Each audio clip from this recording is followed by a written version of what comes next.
Hey everybody, good evening, good morning, wherever you're joining us from around the world. My name's Graham Brown. This is XL 10-Minute Leaders Live. We get 10 minutes with leaders from different walks of life. They could be business, technology, and society, sharing with us not necessarily leadership through the virtue of their job title, by what they're doing, changing things for the better. I'm joined today by Paul Glover, all the way from Chicago, US. Paul, welcome to the show.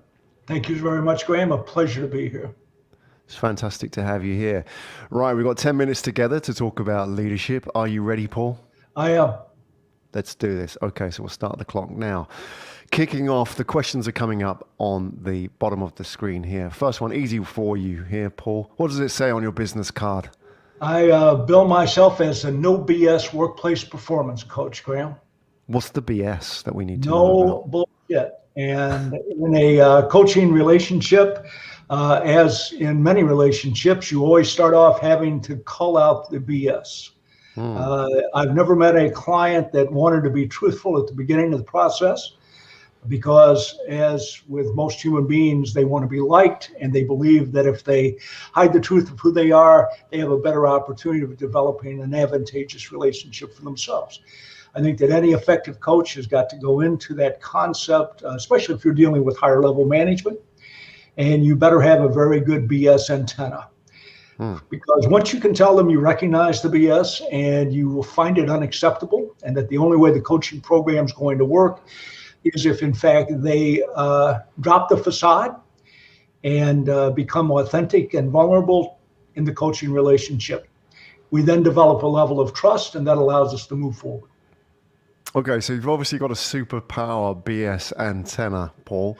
What's very typical that people adopt as a facade when they go into a coaching relationship? Give us an example.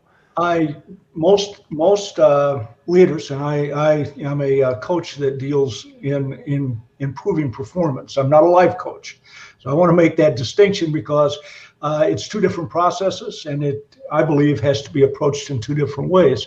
If you are a performance coach in the business world, you are trying to take a leader from where they are to where they need to be. Often my clients are placed into the program because they are really good at some things and really bad at others. And the person that they report to recognizes that to improve them and their team and the organization, they have to both recognize, be aware of, and then commit to the work necessary to improve. One of the things that most upper level leaders have problems with is their inability to communicate. They often believe they are extraordinarily effective communicators, and it turns out that they absolutely are terrible. They believe that everybody should read their mind. They truly are good at telepathy, but not at expressing themselves verbally. So we start off with that. And by the way, this information comes to me not from them, because again, they would tell me they're fantastic. It usually comes from the people that report to them. We do a 360.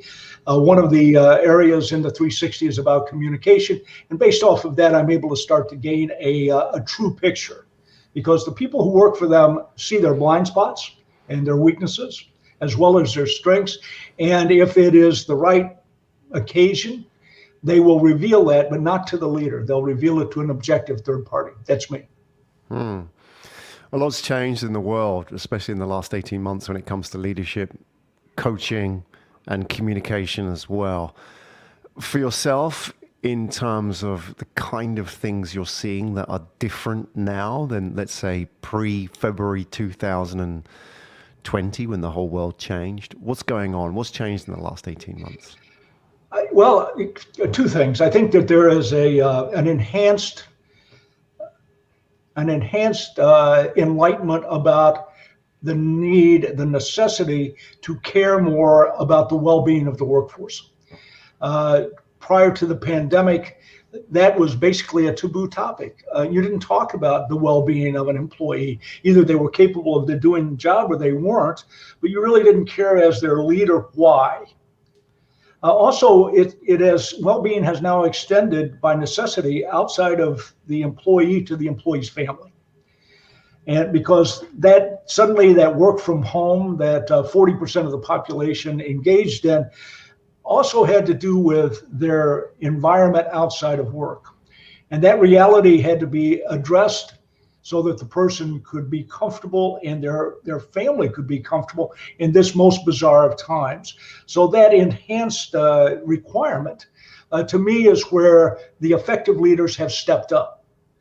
By the way, I love the fact that work from home now is not productive in the eyes of many leaders. I don't believe that. I think it's absolutely productive. But I do think that they struggle with the fact that this is a workforce that they can no longer see perform. And we're very much still industrial when it comes to offices. We really treat the office as if it were an assembly line. And the thing with an assembly line is you didn't want anyone to have too much ability to do a change or make a decision, and you wanted to watch them work. I still feel that that's prevalent in a lot of workplaces. So the concept of we can do better by coming back into the office, well, I do agree that there's some validity to that. It is overhyped by those organizations that feel they need to see their people rather than trust them to do the work out of sight. Is there a particular characteristic or character trait that does well in this environment now, who may not be of that world of the industrial model? What are you seeing in terms of leadership, character-wise, if you could classify those who are adapting better to this new normal? Coach. By the way, I hate the term employee. I hate the term manager. There's no one who wants to be managed, and there's no employee who wants to be an employee. That is a disengaged person. So certainly what I see happening is that those who are successful with remote work, or those employees, those teammates who are coming back into the workplace, are those who are adopting a coaching mentality, not a manager mentality. And that to me is showing the empathy, the vulnerability, the authenticity, that we say the words, but we often don't mean them. Everybody knows what to say. But those that are successful are now showing that empathetic relationship to the teammate that may or may not be struggling. So that's what I look at. I say to be a good leader now, you must be a good coach. All right then, Paul, I'm going to give you a TED Talk. So you got, I think, 12 to 18 minutes, depending on the type of TED that you're doing. And you're invited to speak. We've only got a couple of minutes to actually talk about what you're going to talk about. But if you got the stage on TED and in front of some of the world's leading influencers, politicians even, what would you talk about? And what would the title of your talk be about? How to avoid self-inflicted injuries. I believe that most successful leaders are myopic as they look at their business and how they run it and how they interact and engage with employees and customers. That's because you have to be laser focused to succeed if it's a business as an entrepreneur or as a business that you're going to grow and develop. Unfortunately, when you do that, you forget that you have blind spots. And those blind spots, those weaknesses will be exploited by others. But I also know that many times leaders hurt themselves by their actions or their inactions. And so, yes, my TED Talk would be about how to recognize and avoid self-injury among the leadership group. I think it's needed. And I think that often we don't accept, as leaders, it is very difficult to accept blame, even though it might be your fault. And the reality is that we need to get over that. We need to understand that often we hurt ourselves, we hurt our company, we hurt our employees, and we need to stop that. But first we have to recognize what it is and why we do it. And who would you choose as an example, a case study of somebody who you look up to? I mean, we talked about all the possibilities of what could go wrong. Who would be your prime examples, touchstone case studies of leadership? Someone who would be an ideal leader. You're pressing me hard here. I unfortunately, one of my jobs is, as I examine someone's leadership capacities and skill set, I'm usually looking for the need to improve. What about from the people you don't coach, but just from the world? Could be sport, could be politics, could be business. Who are good leaders? Well, I guess if you want to be political, I look at some politicians that I believe are excellent leaders.